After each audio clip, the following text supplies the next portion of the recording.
Que Dios le bendiga, iglesia, qué bueno estar en casa. Como decía Nati, anoche llegamos desde Santiago, tuvimos unos días en Coquimbo, en una jornada de visión nacional, donde nuestras autoridades nacionales nos compartieron la visión para estos próximos 3 años. Y luego ahí aprovechamos de pasar unos días a Santiago y fíjese que de verdad se echa de menos estar en casa. Cuando uno entra a este lugar y siente esa atmósfera, ¿no? Esa presencia del Señor, qué hermoso. Yo le decía, Señor, es el mejor lugar de la tierra, ¿o no? Amén. Y quiero compartir con usted hoy día la palabra. Si tiene su Biblia ahí, amén, enciéndala si la trajo en el celular, ábrala si la tiene físicamente. Ahí en el libro de Mateo capítulo 28. Mateo 28. Mateo 28. Porque estamos celebrando un tiempo especial, ¿no es cierto?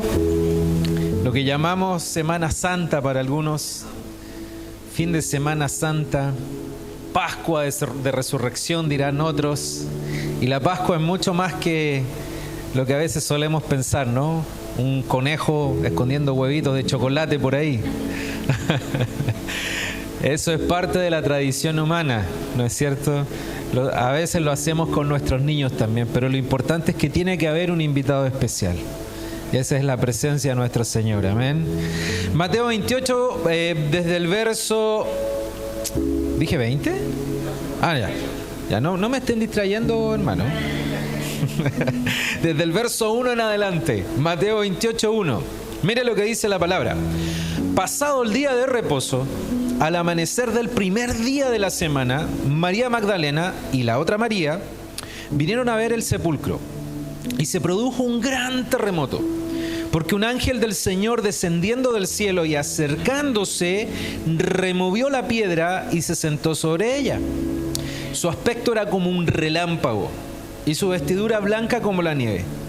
Y de miedo a él, los guardias temblaron y se quedaron como muertos. Hablando el ángel, dijo a las mujeres: ustedes no teman, porque yo sé que buscan a Jesús, el que fue crucificado. No está aquí, porque ha resucitado, tal como él dijo. Vengan, vean el lugar donde estaba puesto. Vayan pronto y digan a sus discípulos que Él ha resucitado de entre los muertos. Y Él va delante de ustedes a Galilea. Allí lo verán. Miren, se los he dicho. Y ellas, alejándose a toda prisa del sepulcro con gran temor y gran gozo, corrieron a dar las noticias a los discípulos. Y de repente Jesús les salió al encuentro diciendo: ¡saludos! Y ellas, acercándose, abrazaron sus pies y lo adoraron. Entonces Jesús les dijo: no teman, vayan, avisen a mis hermanos que vayan a Galilea y allí me verán. Amén. Me encanta este pasaje porque a mí me gusta imaginarme cómo habrá sido ese momento, ¿no? Imagínate este tiempo donde María Magdalena, como dice la palabra, y la otra María fueron al sepulcro, ¿no? Donde Jesús había estado enterrado allí, donde habían puesto esta piedra que estaba con un sello romano y todo. Y ven y tienen este encuentro con este ángel que estaba en ese lugar. El ángel les dice: no tengan miedo, miren acá adentro, Él ya no está, Él resucitó de los muertos. Pero lo que más me gusta pensar es cómo fue ese encuentro. Cuando ellas van corriendo donde los discípulos y de repente aparece Jesús. Y es como que les dice: ¡Oli! Aquí estoy. Probablemente tu Biblia, la Reina Valera, dice salve, ¿no? Salve, que en el fondo es un saludo. Ya te voy a comentar cuál es el idioma, cuál es la palabra original. Pero quiero compartirte rápidamente algunas cosas con respecto a esto. Lo primero es que estas mujeres fueron desafiadas a no temer. Lo primero que les dice el ángel es: no teman. Y sabes, era natural temer en unas circunstancias como esas. O sea, imagínate que de pronto veas un ángel que acá la Biblia dice que su aspecto era como de un relámpago. O sea, ¿quién no va a temer frente a esto? De repente alguno que por ahí no ha andado muy bien dice: no, aquí ya cooperé, aquí me fui, hasta aquí llegué. Lo cierto es que son desafiadas a no temer frente a lo sobrenatural. Jesús se les había estado diciendo a sus discípulos, y ellas lo sabían, que Él iba a resucitar al tercer día. Esto es algo que no tendría que haber sido novedad para sus discípulos, para la gente que caminaba con Jesús.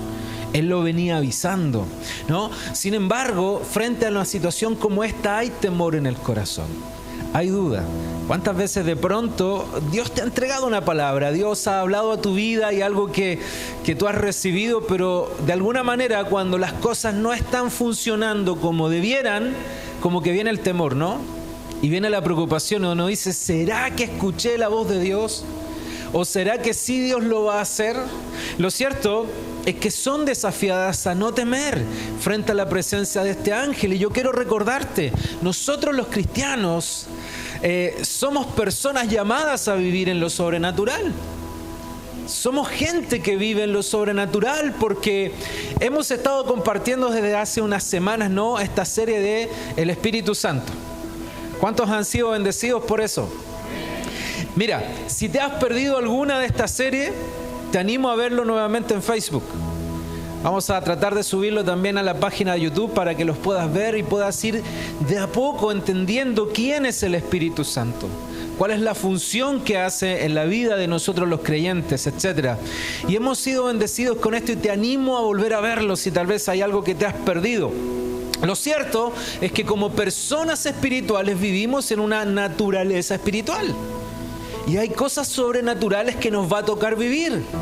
Y somos llamados a no temer, porque la religión muchas veces nos muestra, por ejemplo, una imagen de las cosas divinas que dista mucho de la realidad.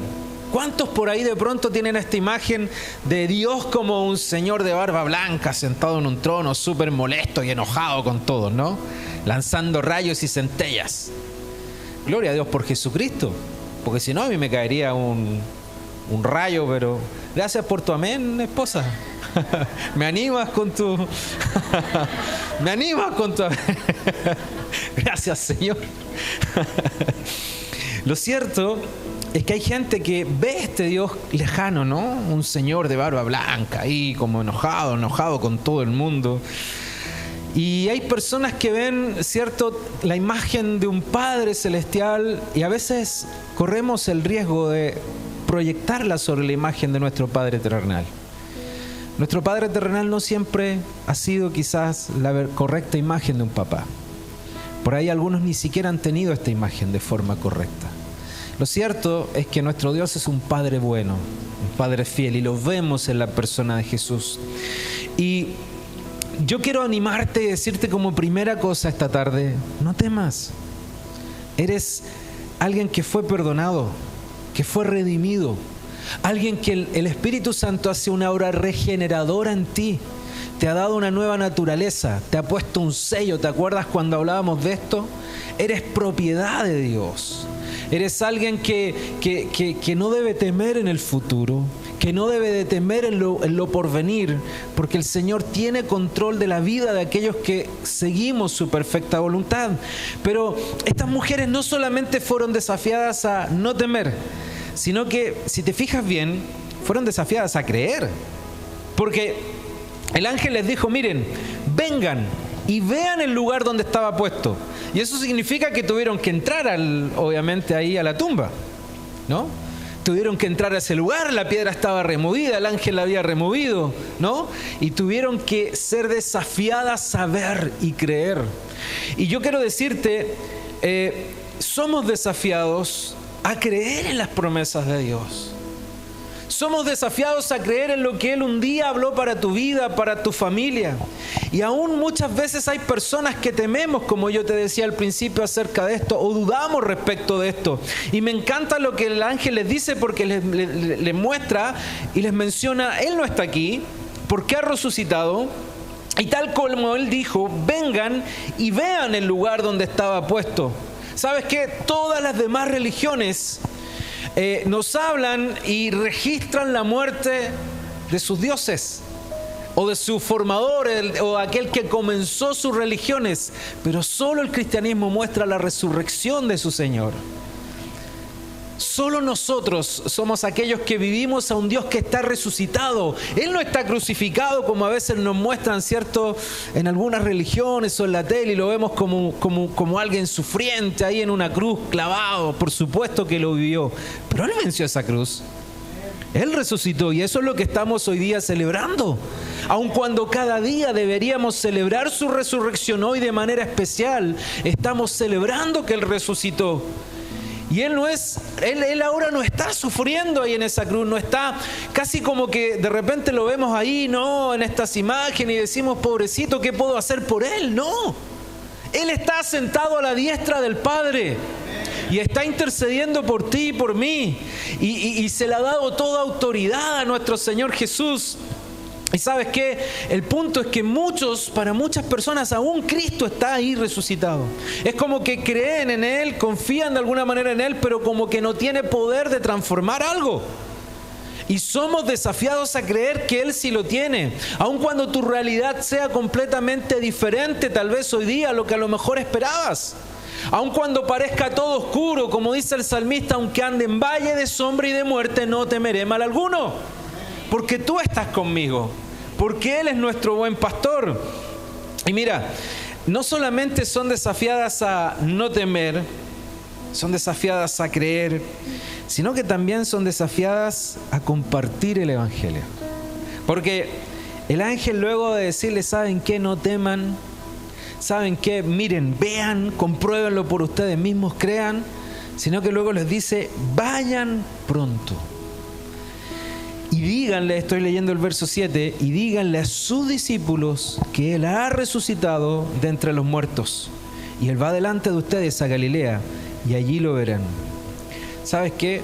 A partir de ese momento, el mensaje del Evangelio debería ser y tiene que ser proclamado por labios humanos.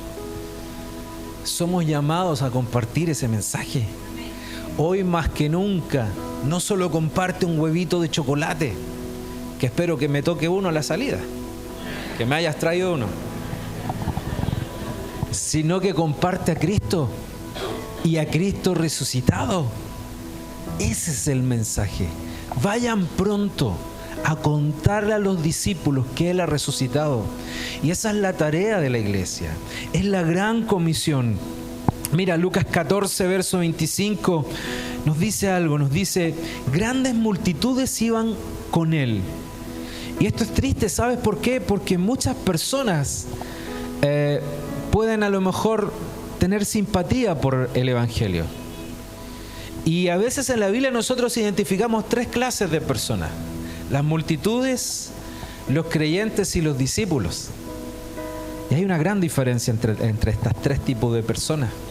Multitudes son los que estaban allí, los que iban por los panes y los peces.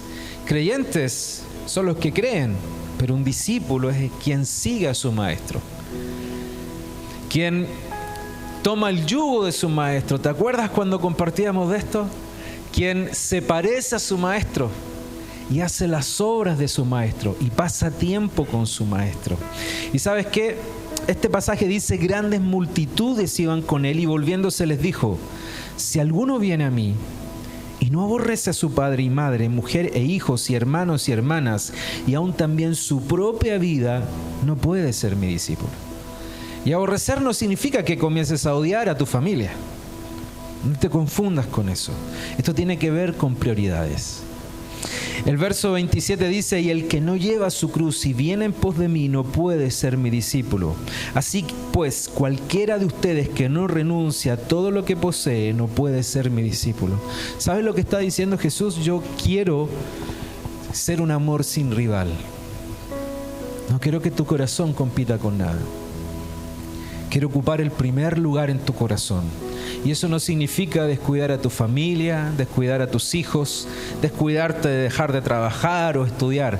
Significa establecer prioridades en la vida. Tu tiempo, tus recursos, etc.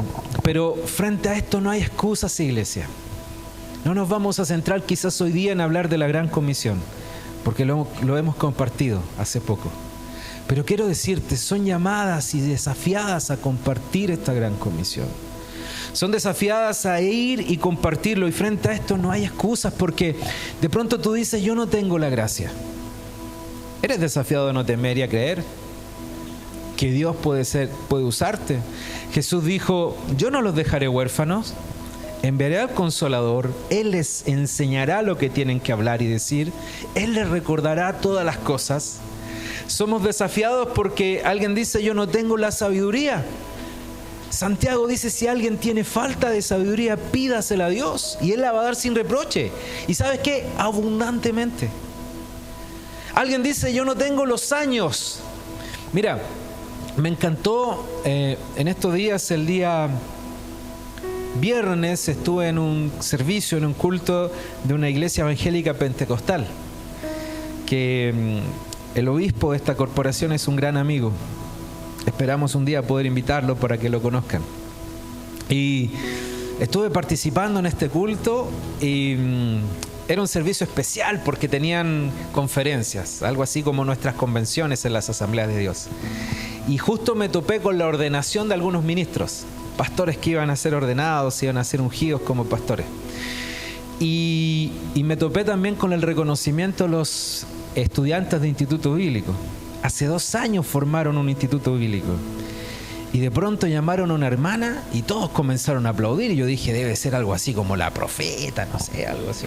Bueno, y era una hermana anciana ya. Habrá tenido unos 80 años de edad. Y estaba en su 2.º año de Instituto Bíblico. Y a veces ponemos tantas excusas. Todos la aplaudieron a mi hermana. Qué bendición verla. Qué bendición ver, aún con sus canas, con sus años, preparándose en la palabra, porque nunca es tarde. No importa si de pronto has pasado años en el Evangelio y de pronto dices, hasta acá, ¿cuánto voy a dejar en esta tierra? ¿Qué legado voy a entregar? Siempre es tiempo. Así que no hay excusas frente a esto, porque hay un mandato a formar discípulos. Y siempre me encanta compartirte esto, porque la Biblia, porque Jesús, cuando nos deja esta gran comisión, Jesús dijo, toda autoridad me ha sido dada en el cielo y en la tierra. Y esto significa que toda es toda. O sea, no hay término medio. A Jesús se le dio toda autoridad.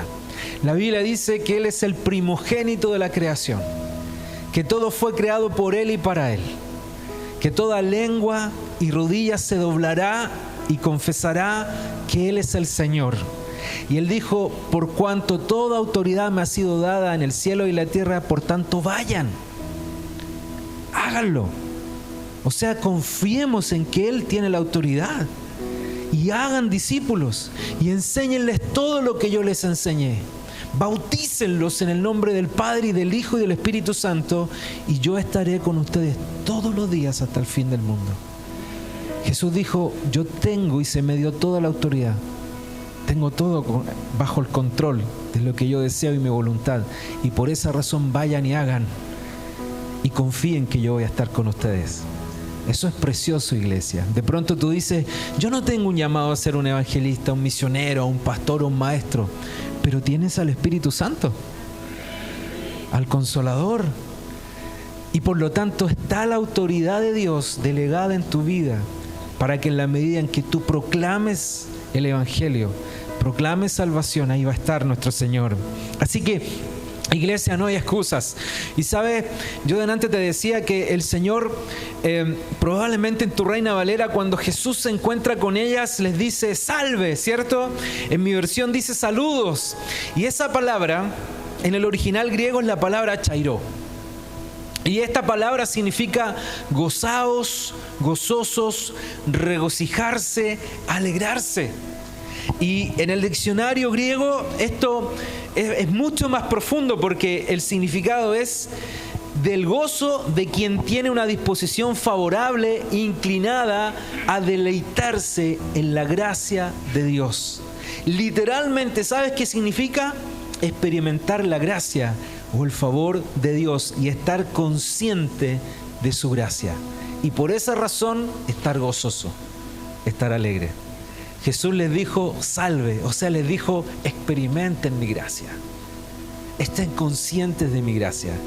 Porque el Cristo resucitado nos permite tener acceso directo ante la presencia del Padre.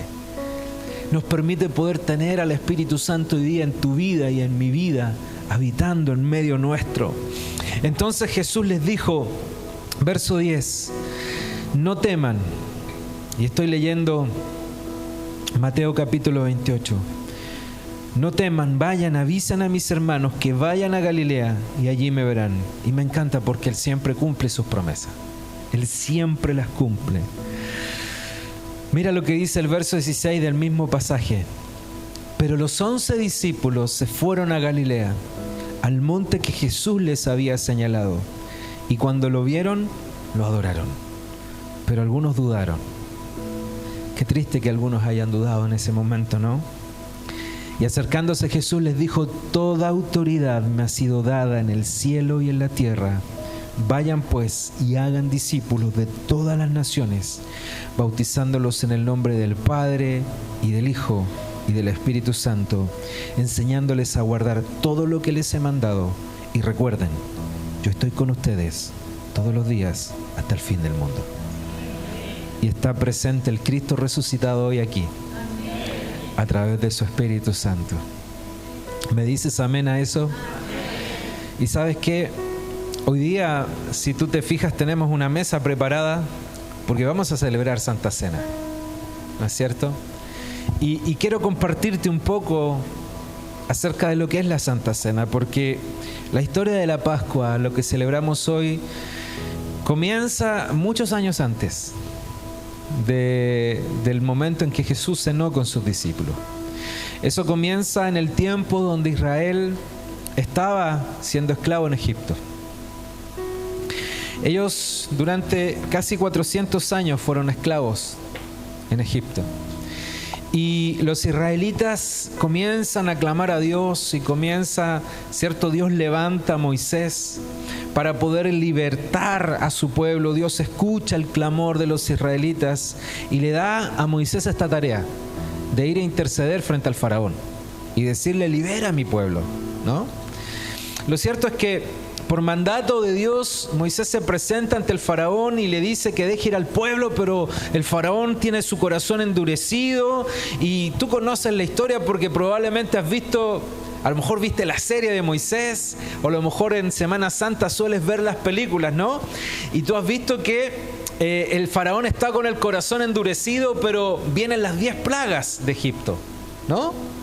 Y lo cierto es que se desata una lucha entre el poder de Dios, la manifestación de estas señales de Dios y el corazón duro del faraón que no dejaba ir a los israelitas y partir, ¿cierto?, a adorar a su Dios y poder escapar desde Egipto. Lo cierto es que después de las 9 plagas de Egipto viene la 10ª plaga, la más devastadora de todas. Y esta plaga implicó la muerte de todo primogénito en Egipto, del primogénito incluso del faraón, del primer hijo, e incluso de las primeras crías del ganado y de todos los animales. Y el contexto de la declaración de esta plaga, ¿no?, la última plaga, Dios instituye allí en Egipto la Pascua, celebrar la Pascua. Y fíjate que cada familia tuvo que en ese minuto sacrificar, ¿cierto?, un cordero sin mancha. Un cordero que tenía que tener capacidades o tenía que tener algo, sin marca, ¿cierto?, ni nada especial. Y con su sangre, con la sangre derramada de este cordero, ellos tuvieron que marcar los dinteles o los marcos, ¿no?, de la puerta de su casa. Ellos tuvieron que comer esta carne asada con hierbas amargas. Y Dios le determina muchas cosas con respecto a esto. Eso lo vemos y lo podemos ver ahí en el libro del Éxodo. Y la palabra que Dios le entrega al pueblo le dice: aquellos que tengan esta marca, de esta sangre de este cordero sobre sus casas, cuando pase el ángel de la muerte, de la 10ª plaga, pasará de largo. Y en esa casa no habrá muerte del primogénito o de los primogénitos. Y los israelitas hacen eso. En la última plaga, durante la noche, no, ellos preparan y tienen todo preparado. La Biblia dice que aún siendo de noche, cuando el faraón se da cuenta de la mortandad que había en Egipto, permite, cierto, que ellos puedan salir. Y ya toman su decisión en el corazón. Y fue a partir de ese minuto que Dios instituye celebrar esta Pascua. Ese es el origen de la Pascua. Dios le dice a los judíos que cada año tendrían que celebrar esta Pascua para recordar cómo Él los habría librado de la esclavitud en Egipto. Y cada año ellos tenían que celebrar y preparar este cordero, preparar estas hierbas amargas y cenar cada uno con su familia. Y es en este contexto cuando Jesús le dice a sus discípulos, y te voy a leer el libro de Lucas capítulo 22, del verso 7 en adelante. Mira lo que dice. Llegó el día de la fiesta de los panes sin levadura, en que debía sacrificarse al Cordero de la Pascua. Iban a celebrar la Pascua. Entonces Jesús envió a Pedro y a Juan diciéndoles, vayan y preparen la Pascua para nosotros, para que la comamos. ¿Dónde deseas que la preparemos?, le preguntaron. Y él les respondió, miren, al entrar en la ciudad les saldrá al encuentro un hombre que lleva un cántaro de agua. Síganlo a la casa donde entre. Y dirán al dueño de la casa, el maestro te dice, ¿dónde está la habitación en la cual pueda comer la Pascua con mis discípulos? Entonces él les mostrará un gran aposento alto dispuesto, prepárenlo allí. Ellos fueron y encontraron todo tal como él les había dicho y prepararon la Pascua. Cuando llegó la hora de poder cenar y recordar esto, dice la Biblia en el verso 14 que Jesús se sentó a la mesa y con él los apóstoles y les dijo, intensamente he deseado comer esta Pascua con ustedes antes de padecer, porque les digo que nunca más volveré a comerla hasta que se cumpla en el reino de Dios. Y tomando una copa, después de haber dado gracias, dijo, tomen esto y repártanlo entre ustedes. Porque les digo que de ahora en adelante no beberé del fruto de la vid hasta que venga en el reino de Dios. Y tomando el pan, después de haber dado gracias, lo partió y les dijo, diciendo, esto es mi cuerpo, que por ustedes es dado. Hagan esto en memoria de mí.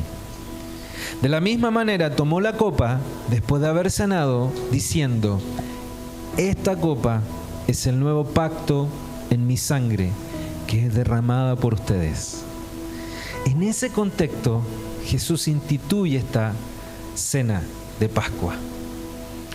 Ya no tendríamos más que sacrificar un cordero. Ya no tendríamos más que preparar un cordero, ¿cierto?, con hierbas amargas y presentarlo como recordatorio y celebración de esto. Aun cuando los judíos lo siguen haciendo. Pero nosotros, los redimidos por la sangre de Jesús, celebramos la Pascua de esta manera, a través de la Santa Cena. Y Jesús nos dijo, hagan esto cada vez que quieran en memoria de mí. No nos estableció una fecha especial, no nos dijo la frecuencia con la cual teníamos que hacerlo, simplemente dijo, cada vez que ustedes quieran hacerlo, háganlo en memoria de mí. ¿Y sabes qué? Este pan que hoy día tenemos acá presente representa su cuerpo. Y después de la comida, como leímos recién, Jesús toma este pan, ¿cierto? Y lo parte y le da un pedazo a cada uno de sus discípulos. Y quizás por un lado este pan es un pan simple y común.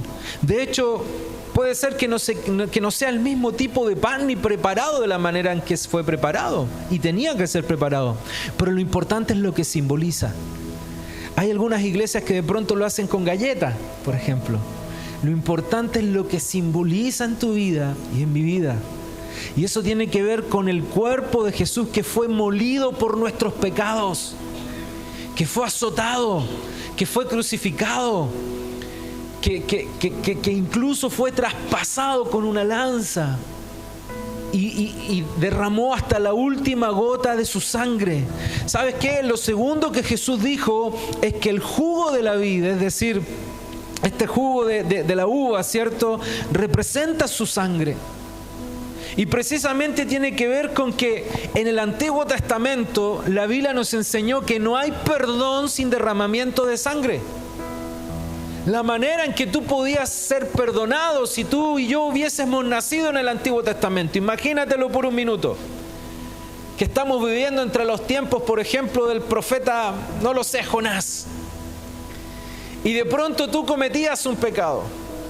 Y tú necesitabas ser perdonado, pero la Biblia te enseñaba y te decía que sin derramamiento de sangre no iba a haber perdón de pecados. Entonces o morías tú por causa de tu pecado, o traías un animal donde el sacerdote y lo ofrecías al sacerdote para que este sacerdote lo ofreciera como sacrificio a Dios. Y tú de alguna manera simbólica ponías tus manos sobre este animal y tu pecado era traspasado a ese animal. Y el sacerdote, cierto, mataba a este animal y la sangre que quedaba rociada en ese altar era la que te limpiaba a ti de tus pecados. Y tus pecados eran perdonados y no morías. Imagínate hoy, algunos tendríamos que tener una manada de corderos en casa. Una manada en casa por cada una de nuestras faltas. Pero sin embargo, Jesús está estableciendo un nuevo pacto en este minuto.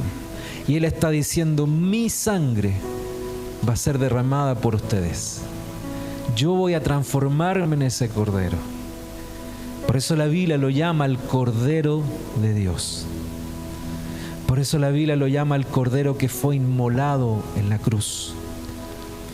Porque es como simbólicamente que tú y yo hubiésemos puesto nuestras manos sobre Él y nuestro pecado hubiese sido traspasado a Jesús y su sangre fue el sacrificio hacia el Padre para perdón de nuestros pecados. Esa es la razón por la cual Cristo tuvo que ir a la cruz. Y a partir de ese minuto su sacrificio sería una sola vez y para siempre. Por eso no intentes sacrificar a Cristo de nuevo. Él ya se sacrificó por ti. Ya fuiste salvo. Ya eres libre. Y puedes vivir en libertad. Y por eso el Espíritu Santo está presente para recordarte que eres hijo de Él. Y que Él está en medio nuestro. Y entonces Jesús dice, este es el nuevo pacto que estoy haciendo con ustedes. El pacto antiguo, que tenían que antes establecer un sistema sacrificial con el sacerdocio, ya no seguirá. Ahora hay un nuevo pacto. Y él dice, ¿no?, que esta sangre derramada es la que nos trae perdón.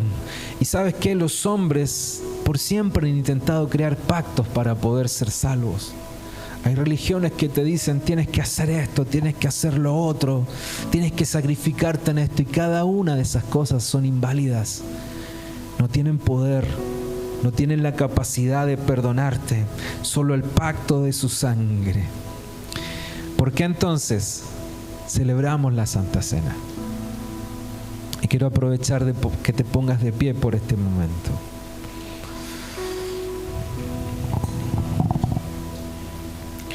¿Por qué celebramos entonces la Santa Cena? Primero, porque Jesús dijo, hagan esto en memoria de mí. ¿Y cómo no recordar lo que Él hizo por nosotros? Amén. Y esta cena fue dada para que nosotros, su iglesia, nunca más olvidáramos el precio que le costó a nuestro Señor morir por nosotros. El pan quebrado representa de verdad su cuerpo molido. Isaías nos da una imagen tan exacta de lo que Él sufrió. El profeta Isaías 600 años antes nos dice, como oveja fue llevado al matadero, como cordero mudo no abrió su boca delante de los trasquiladores.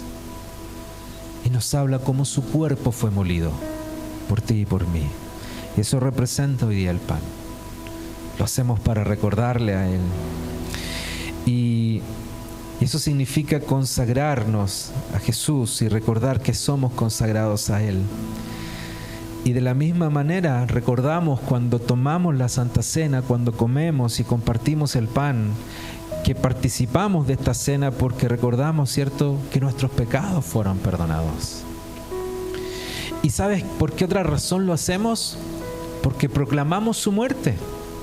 Mira, Primera de Corintios 11:26 dice, porque todas las veces que coman de este pan y beban de esta copa, la muerte del Señor proclaman hasta que Él venga.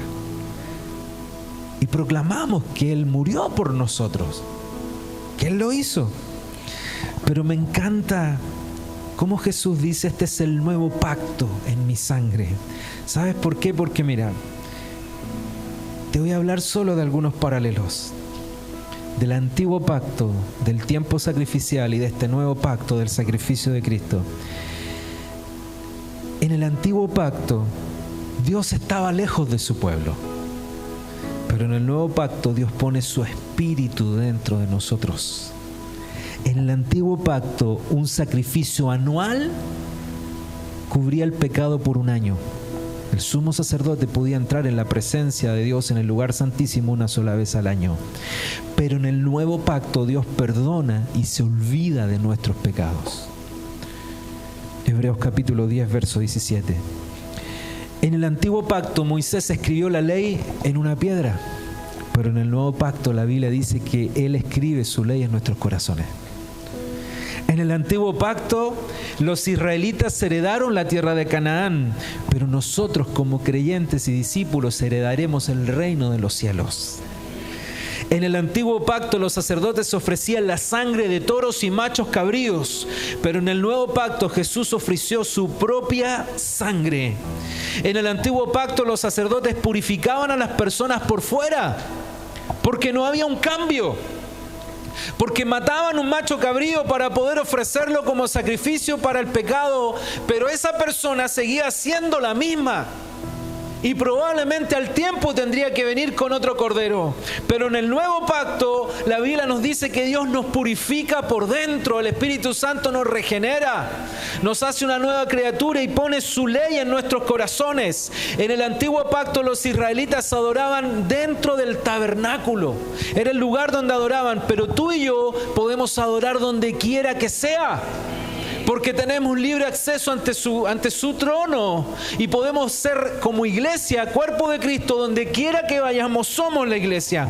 En el antiguo pacto, la salvación, Dios aceptó a los israelitas que ofrecían sacrificio por sus pecados, pero en el nuevo pacto Dios acepta a los que reciben a Jesús porque Él nos salva y nos limpia de nuestros pecados. Eso es lo que hizo nuestro Señor Jesús. Y sabes, una de las cosas que más me encanta de celebrar la Santa Cena es lo que compartía la pastora el domingo pasado: la comunión. Por eso lo hacemos, para tener comunión. Porque mira, 1 Corintios 10, 16 dice: cuando bendecimos la copa en la mesa del Señor, ¿no participamos en la sangre de Cristo? Y cuando partimos el pan, ¿no participamos en el cuerpo de Cristo?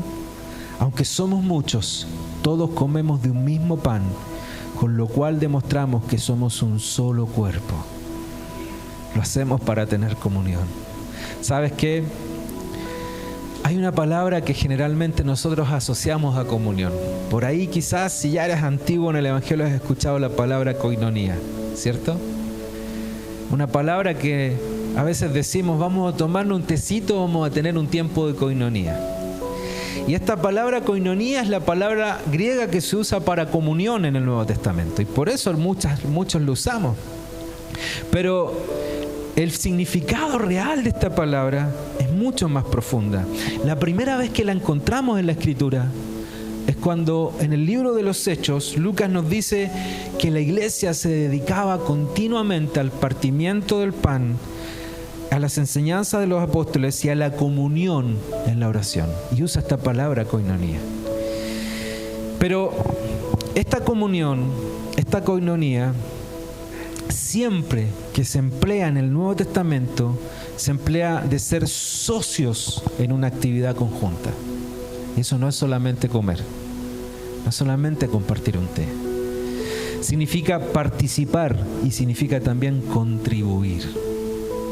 O sea, no solo estoy, no solo participo, contribuyo, soy parte de, me hago parte de. Mira, Pablo, cada vez que usa koinonía, no solo habla de compañerismo en el sentido de interacción social, sino de participación conjunta en una misión. Y tenemos koinonía y necesitamos koinonía y comunión en el Espíritu para poder hacer estas obras. para cumplir esta gran comisión. Entonces, y de hecho las Escrituras nos ordenan muchas cosas con respecto a esto, iglesia. Nos dice, por ejemplo, en Romanos 12, que nos dediquemos los unos a los otros. En Romanos 12:10 nos dice que nos honremos los unos a los otros. En 12:16 dice que vivamos en armonía con los demás. En 15:7 dice que nos aceptemos los unos a los otros. En Gálatas 5:13 que nos sirvamos los unos a los otros en amor. En Efesios 4 que seamos amables y compasivos los unos con los otros. En Colosenses 3:16 que nos animemos y amonestemos los unos a los otros. En Hebreos 10 dice que nos estimulemos unos a otros hacia el amor y las buenas obras. En Primera de Pedro 4 dice ofrecer hospitalidad. Y en Primera de Pedro 1 dice amarnos los unos a los otros. Y así es como debería lucir la verdadera coinonía bíblica. Amén. Yo quiero animarte a tener este tiempo de coinonía ahora. No te distraigas por aquella persona que entró a preguntar algo. Amén. Te quiero invitar, y aquellos que nos van hoy día a ayudar con la Santa Cena, quiero que puedan pasar a este lugar. Amén.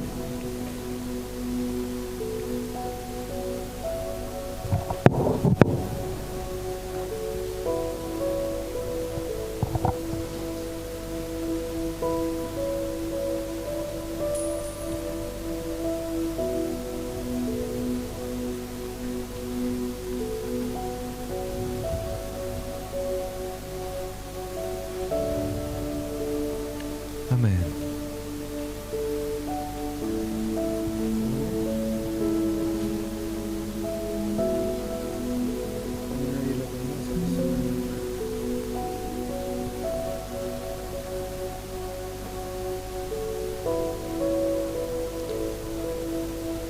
Amén. No pierdas este tiempo. Quiero pedirle a nuestra pastora que pueda orar por estos elementos. Amén. Amén. Señor, te damos gracias, Padre. Gracias por este tiempo, Señor, que podemos tener, Señor, contigo. Gracias porque tú nos has invitado, Señor, hoy a nosotros, a cada uno de nosotros, a sentarnos, Señor, a la mesa contigo. Quizás muchos, Señor, dicen, soy indigno, Señor, de comer contigo, de sentarnos a la mesa. Pero qué bueno, Señor, que tú pagaste el precio, Señor, para poder sentarnos hoy y disfrutar de lo que tú tienes con nosotros. Gracias, Padre. Hoy bendecimos, Señor, estos alimentos, Señor. Hoy bendecimos a mis hermanos, Señor, que se sientan, Señor, hoy a comer, Señor, contigo. Y podemos disfrutar, Señor, de este hermoso tiempo, papá. Gracias te damos, Señor, en el nombre de Jesús. Amén y amén. Amén. Nuestros hermanos van a estar pasando por sus asientos.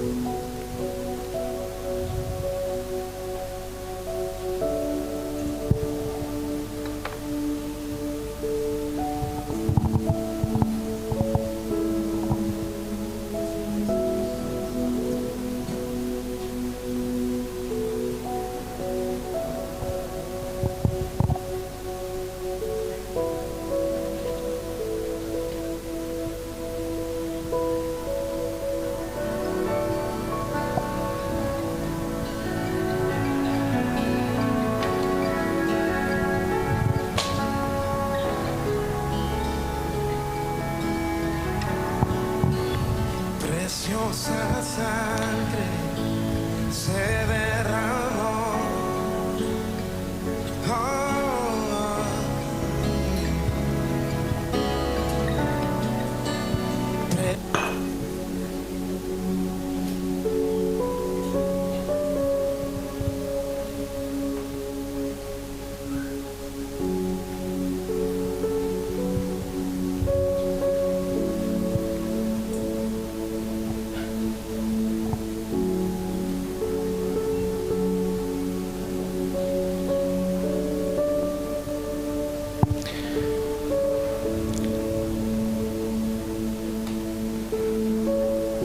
Quiero que puedas allí, mientras estás en tu lugar, meditar en esto.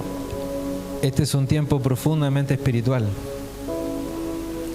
porque estamos haciendo lo que Jesús dijo, que lo hiciéramos en memoria de Él. Entonces quiero animarte a que lo tomes con seriedad, discerniendo el cuerpo de Cristo, como dice el libro de los Corintios.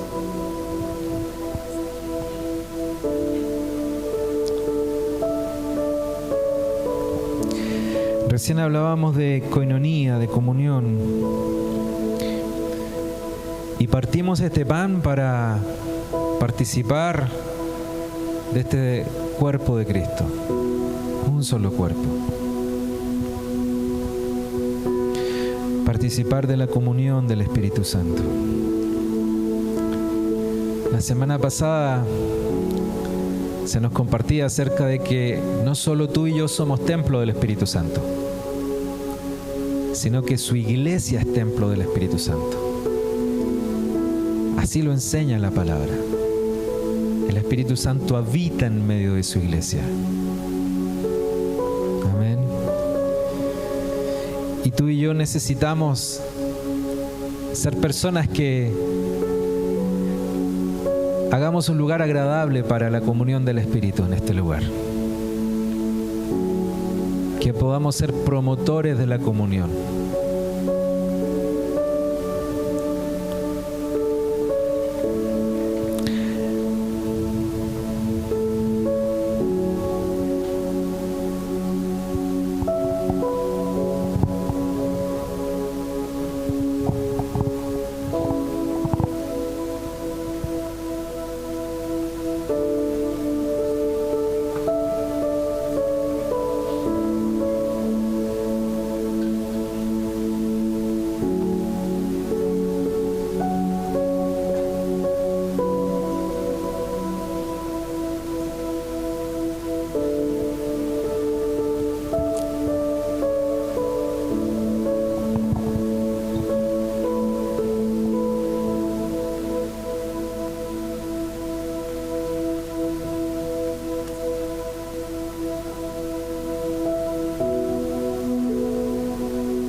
Otra de las razones por las cuales compartimos la Santa Cena es porque la palabra nos enseña que cada vez que lo hacemos, proclamamos que Jesús vendrá. Primera de Corintios 11:26 dice: porque todas las veces que comas de este pan y bebas de esta copa, la muerte del Señor proclaman hasta que Él venga. O sea que no solo demostramos nuestra fe en la promesa que Él vendrá, sino que estamos diciendo hay un capítulo que falta por escribirse en la historia de la humanidad. Y ese capítulo es que Él vendrá como el Jesús reinante, como el Rey de Reyes y el Señor de los Señores. Amén. Voy a leer lo que dice la Escritura en el libro de Primera de Corintios capítulo 11, verso 23. Pues yo les transmito lo que recibí del Señor mismo. La noche en que fue traicionado, el Señor Jesús tomó el pan y dio gracias a Dios por ese pan. Luego lo partió en trozos y dijo: esto es mi cuerpo, el cual es entregado por ustedes. Hagan esto en memoria de mí. Comamos del pan.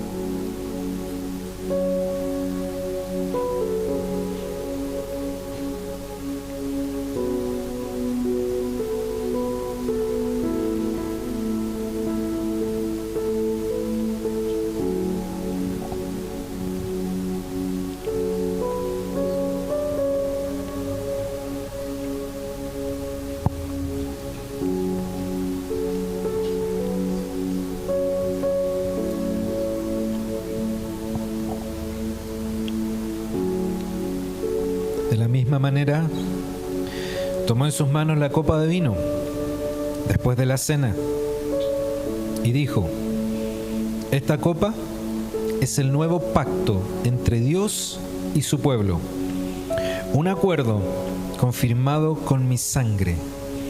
Hagan esto en memoria de mí todas las veces que la beban. Bebamos del vino.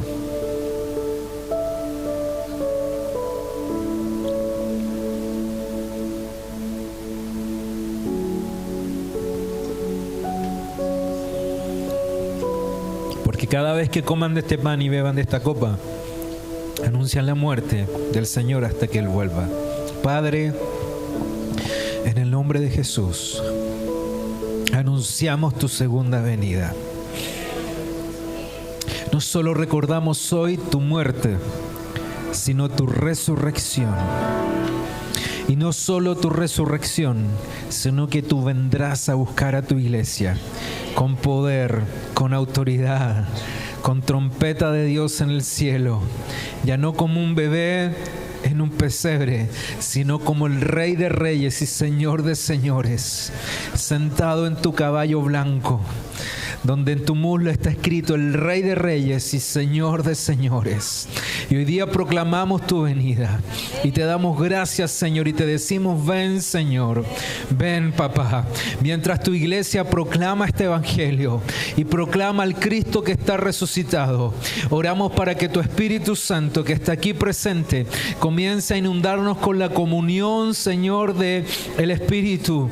Comience a inundarnos con la comunión de esta Santa Cena, Señor. Oramos para que toda distracción, todo impedimento, todo lo que el enemigo quiera hacer, Señor, en contra de este tiempo, papá, tú en esta hora, Señor, lo rechaces, papá. Rechazamos toda obra del enemigo, papá. Rechazamos toda opresión del enemigo, Padre. Y oramos para que tus ángeles, Señor, del cielo desciendan sobre este lugar, sobre el cuerpo de Cristo, la familia de Dios, porque tenemos un tiempo de proclamarte, de reconocer, Señor, que estás resucitado, que estás vivo, que sigues sobrando en esta tierra a través de tu Espíritu Santo. Y te damos gracias, Espíritu Santo. Muévete con libertad en este minuto. Muévete trayendo sanidad, restauración. Muévete trayendo, Señor, sanidad y restauración sobre las familias, sobre los hogares, porque estamos proclamando a Jesús que está vivo, a Jesús que reina por los siglos de los siglos. Ahí donde estás, te animo a adorar al Señor, te animo a levantar un clamor de adoración, un clamor de adoración. Vamos, clámale a Él. La palabra dice que el Espíritu Santo nos da testimonio de que somos sus hijos, por el cual clamamos: Abba, Padre. Si hay alguien que necesita de papá en esta hora, vamos, clámale, dile: aquí estoy, papito. Abba, Padre, aquí estoy proclamando tu nombre. Vamos, dile: aquí estoy, adórale por un minuto. Ten este tiempo de adoración, ten este tiempo de gozo en tu corazón. El saludo de Jesús fue salve, que significa gozo. Gozo por su gracia, gozo por su gracia, gozo por su resurrección, gozo porque nos recuerda que somos libres, libres libres de la esclavitud del pecado, libres para levantar nuestras manos y decirle, hay poder en tu sangre. Vamos, ¿qué tal si levantas esta adoración?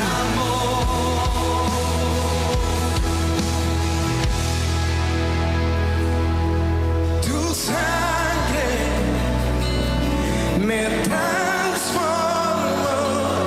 tu sangre me perdonó, tu sangre me limpió, tu sangre me sanó, tu sangre me Sí, Señor. sanó. Cántele allí. Dígale. Me transformó, tu sangre me perdonó, tu sangre me limpió, tu sangre me sanó, tu sangre me sanó.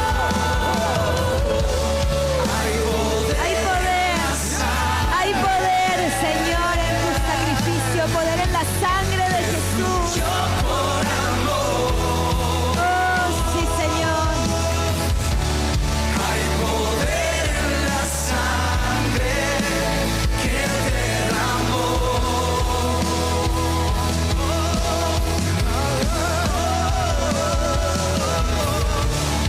Hay poder en la sangre, Sí, Señor. que fluyó por amor. Hay poder en la sangre que derramó.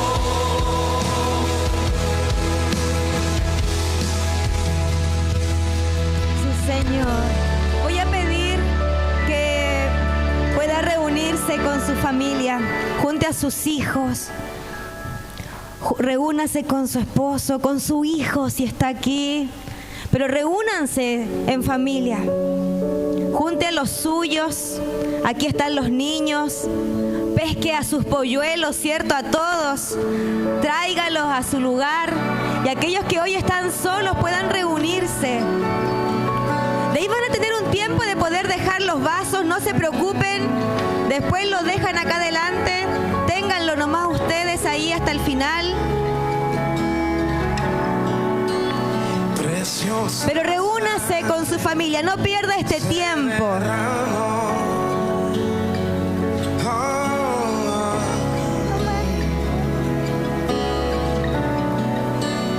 preciosa Si no tiene a alguien, busque a alguien, no se quede solo. No se quede solo, busque a alguien allí para poder orar. sobre ti el dolor. Bonnie. Penas lloraron. Jesús, Jesús, Jesús.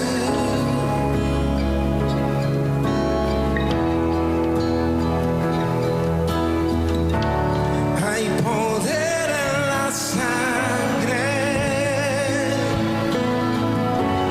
Amén.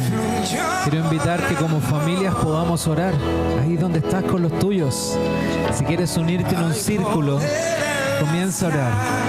Comienza a tener esta comunión del Espíritu en esta hora. Amén. Y nadie se quede solo.